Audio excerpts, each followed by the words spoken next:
Hey guys, it's Matt with Meat Church and welcome back to my outdoor kitchen. Today, we're making traditional Texas red chili. Hallelujah.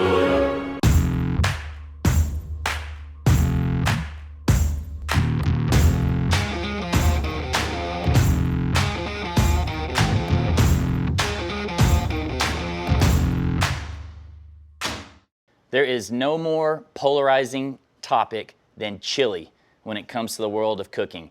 I'm telling you, from our Facebook group, Meat Church congregation, a couple 100,000 people, to Twitter and everything else, the beans versus no beans, it's a hot debate. We're not here to debate it today. We're here to show you traditional Texas red chili. Now, we have 3 other chili recipes on meatchurch.com as well as corresponding YouTube videos. We've got what we call a Texas chili. We've got white chicken chili that I wouldn't really consider chili, but it's my mother-in-law's recipe and you don't argue with your mother-in-law. And then we have a brisket chili.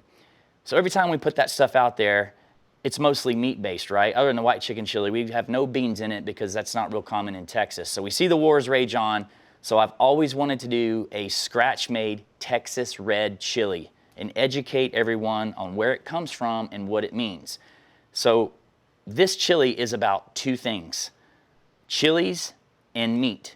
It originates in Texas. In fact, it's the state dish of Texas, so you can't argue with me. Let me read this to you here. Open up my iPhone here. All right, so in 1977, resolved by the House of Representatives of the state of Texas, the Senate concurring in the 65th legislature in recognition of the fact that the only real bowl of red is that prepared by Texans, hereby proclaims chili as the state dish of Texas. So there's some debate on where chili came from. Did it originate in San Antonio? New Mexicans like to argue with that as well. In any case, the chili queens of San Antonio were making this stuff on the streets, in the markets, and it was about, again, the chili and the meat. There were no fillers in it. In fact, if you go to the Terlingua chili cook-off, there are no fillers allowed. No spaghetti noodles, no rice, no beans, because chili is about the chili flavors and the meat. So that's the deal. So it doesn't matter what kind of chili people make. If you're making traditional Texas red, AKA a bowl of red, there are no beans in it. If you want to add beans, you want to add all the other stuff, that's completely fine. You can still call it chili, but it's not Texas red chili. So this is going to be scratch made. It's going to be good. I'm excited to get into it. So let's go. Here's what we're starting with. We've got 2 types of chilies, dried. We've got guajillo chilies and ancho chilies, and then I've got 3 pounds of stew meat. So you could do chuck roast like we did in our Carne guisada video. This is a 44 Farms product, and this will work great for us. So set that aside. And if you don't know where to get dried chilies, I thought I would show you. This is from my grocery store down the street. Very common here in Texas. You could also dry your own if you want, but this is really, really easy. Overview of these: we're going to cut the stems off. We're going to remove the seeds. Then we're going to saute those a bit till they're nice and fragrant. And then we're going to submerge them in some super hot water, basically boiling water, to soften them up. We're going to rehydrate them to make a chili paste. And this is where the flavor is going to come from in your chili. So I'm just going to show you a couple of these, what you got to do. So let's pick a big one. Let's go with this one. Take your chili, cut the stem off, and I'll dump it on the board here to show you. You want to get rid of all that. You could also use kitchen shears if you want. You want to split it all the way open because we're going to toast this in the skillet. And also, this will help you make sure that you get everything out of it. So remove all the seeds. Don't worry, it's going to burn you up. And when they're dried like this, they're not hot. So when you're done with it, put it in your bowl.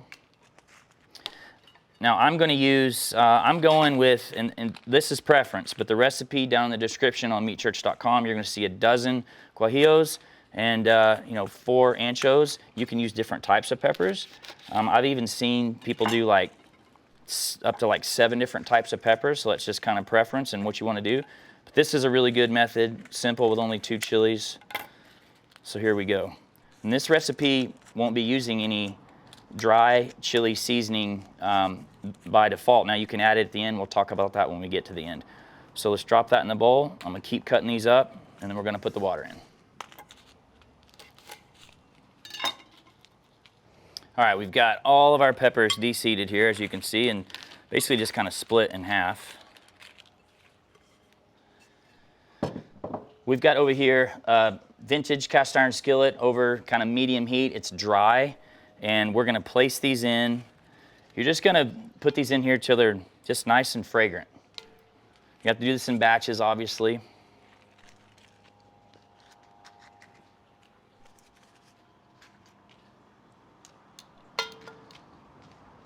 You don't want to burn these because they'll get bitter. So it's kind of your preference here. No more than a couple minutes, flip them around. They're gonna smell really good. It's gonna open them up, brighten them up. Pull them off here, put them in a bowl, get the water.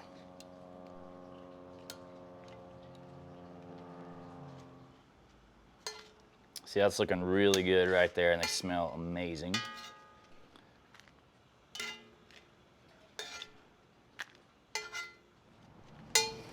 All right, last of the chilies here.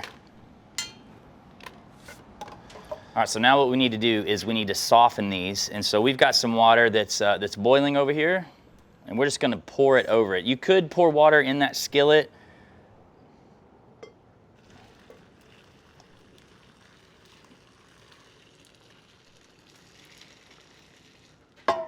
If your water's boiling like this, and the peppers are submerged, you're talking 5 minutes to soften them.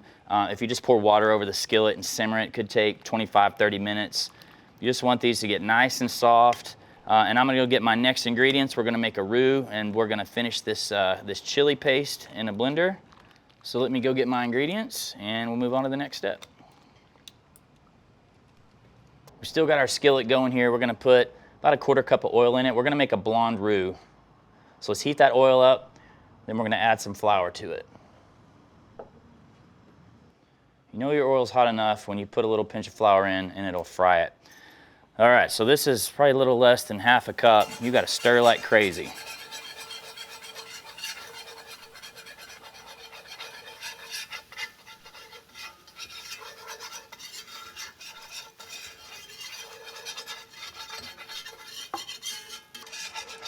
All right, so you want to cook the flour down, and then we're going to add 16 ounces of chicken stock and stir quick.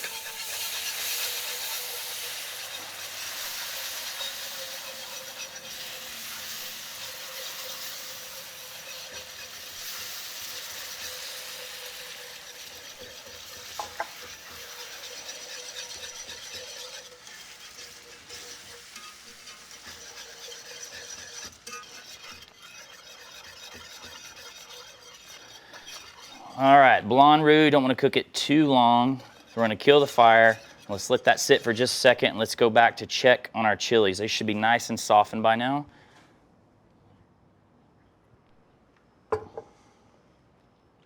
Oh yeah, they are. So now we're going to make our chili mixture. So we got a blender here, Vitamix. You don't want to pour this water in here because it'll be really, really bitter. So just strain off all the water, dump the peppers in.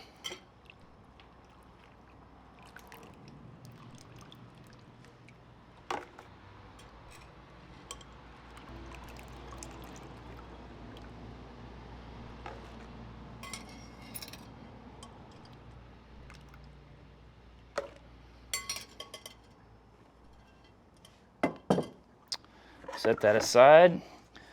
So now let's pour in the roux.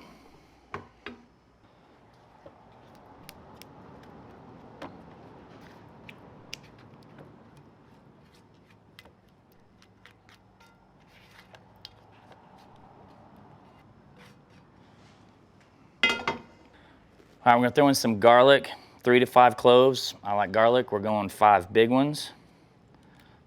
And a little bit of salt.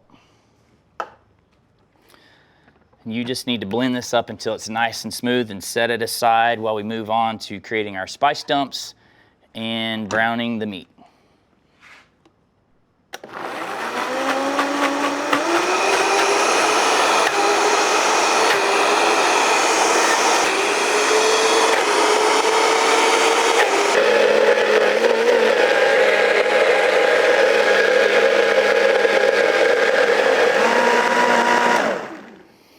All right, we're just gonna set that aside. I'm gonna go get all my seasonings for my spice dump, and we'll move on to that. All All right, let's get all of our seasonings together. I'm gonna call these two different seasoning dumps. One we're gonna put in the beginning, and then one we're gonna put in after it's been simmering for a little while. But I need to get my Dutch oven going to brown my meat also.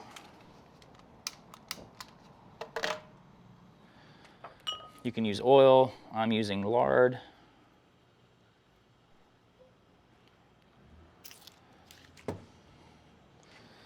All right, so the first one is gonna be 2 tablespoons of onion powder, 2 tablespoons of garlic powder, tablespoon of black pepper.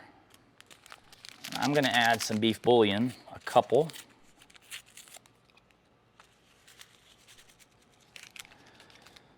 And then I love this stuff. I'm going with 2. Dump that in. We're gonna just set this aside. Gives me something to do while I'm waiting on that to melt down. Okay, this is our first dump. And the one we'll do later is some Mexican oregano and some comino. We'll talk more about that when we get to the near the end of the chili cook. And I'm gonna set this stuff aside. Now we need to get into browning our meat. So here I've got the 44 Farm stew meat. You can use this, you can use chuck roast, just use something big. You know, as this simmers and breaks down, that's what's gonna give you such a hearty bite. I didn't actually have to trim this up, it came pre-trimmed. I'm gonna start putting this in while I talk to you. This is pretty warm, maybe a little too warm. If you use chuck roast, you wanna cut it up into no bigger than 1-inch squares.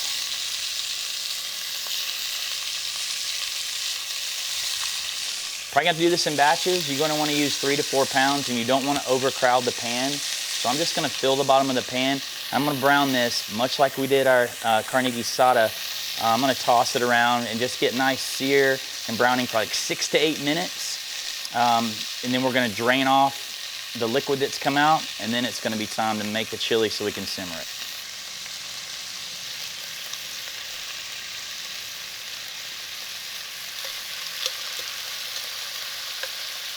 All right, you can see this meat's nice and browned.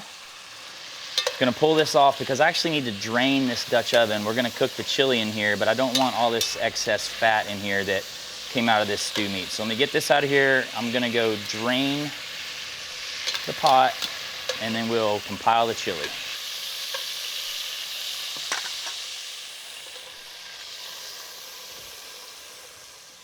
All right, we've drained the Dutch oven. Turn it back on. Okay, let's return our meat. And by the way, you could use some ground meat in this. I've ground in my other recipes. I really like, that gives you like a really consistent bite, but we're just going really traditional here today. So now let's get our chili mixture.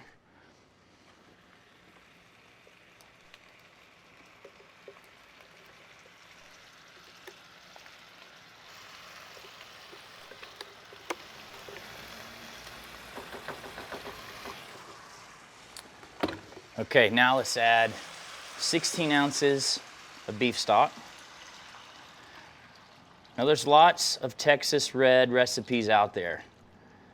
And for this one, I gotta give credit to my man, Matt Wilson of Arlington. I call him the unofficial mayor of the city of Arlington. The guy's a West Texas boy at heart. He's a true cowboy. And he brags about his Texas red. Now I'm going in with his first spice dump. And I mean, it's a pretty big deal. The guy's won like his office cook-off of 4 people at least 2 times, so you know it's good. But no, this is seriously good. I changed just very minor things. I appreciate Matt for letting me use his recipe. No tomatoes in this, right? So that's something we talked about earlier. Chili got popular on chuckwagons, and chuckwagons did not carry any fresh ingredients. So I'm not saying tomatoes bad. If you look at our original Texas chili recipe, it's got some tomatoes in it. A lot of people use tomato pastes or sauces. So that's up to you. But again, we're going like super traditional. So this is gonna be about the chili flavor and the meat. But as always, make the recipe your own and add whatever the heck you guys want. So you're gonna bring this up to a boil, and as soon as it gets to a boil, you wanna drop it down to a simmer. So the key to this for me is you wanna simmer this really gently. You don't wanna evaporate too much liquid. So that's gonna help get serious flavor into the meat. So I drop down and simmer basically as low as you can go. And 45 minutes in, we're gonna add our last spice dump. And that's the point you can taste it and decide if you didn't put enough chilies in it. You could put some chili seasoning in it if you want. Make any adjustments you want at that point. And this takes less than 2 hours total to cook. So we'll cook another hour after we do this, but I like to simmer my chili all day. So I like to make this in the morning and smell it throughout the day and have it for supper. The meat's just gonna continue to break down. You can't overcook it as long as you're cooking it really, really low. All right, we'll see you guys back here in 45 minutes. Whoops, forgot something. I like to float some serranos in them whole. So we're just gonna stick these in for added flavor. And as you can see, it's already boiling. So I'm gonna drop the temp down to simmer it, cover it up. And now I'll see y'all in 43 minutes. All right, we've been simmering 45 minutes. And by the way, I didn't tell you how cool this Dutch oven is. This is an old vintage Griswold, probably from the 30s. So no telling what's been cooked in here. Woo, that looks good. Wish you could smell it. You can see the meat's breaking down, you know, releasing some fat in here. It's looking really, really good. So second spice dump in. And by the way, I did say this is all traditional, so you certainly do not have to do this. But at this point, you could test it if you want for taste. And I'm just gonna show you this. If you want any more chili flavoring, like I said earlier, maybe you didn't put enough chilies in it or whatever the case may be, you certainly can add chili seasoning. So you guys know we have a chili seasoning. Put a little bit of that in there. It also, the more you put, the hotter it will get if you like a little spice. I'm gonna stir this up. Again, we're staying really low. You know, we're done in 45 minutes or keep going. So we'll see what the day holds, but I'm gonna stir it up here, put the lid back on, and I'll see you guys in a little bit. Okay guys, it's been 1 hour since that second spice dump, so 1 hour and 45 minutes total. I know the meat's gonna be tender at this point. Man, that smells good. Again, you could simmer it all day, but look in here. Man, that looks so good. And so hot. So you don't wanna eat the peppers you put in, so make sure you don't get those. But I'm gonna scoop out a bowl here. Man, it smells amazing. There's some big chunks of meat. I like it meaty.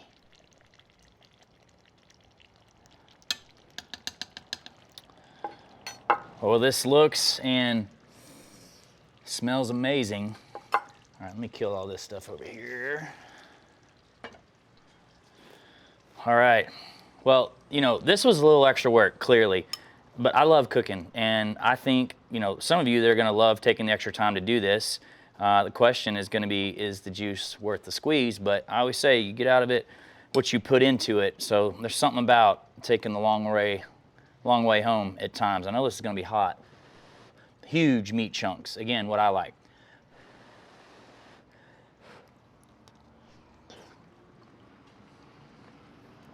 Damn, that tastes like Texas. That is so good.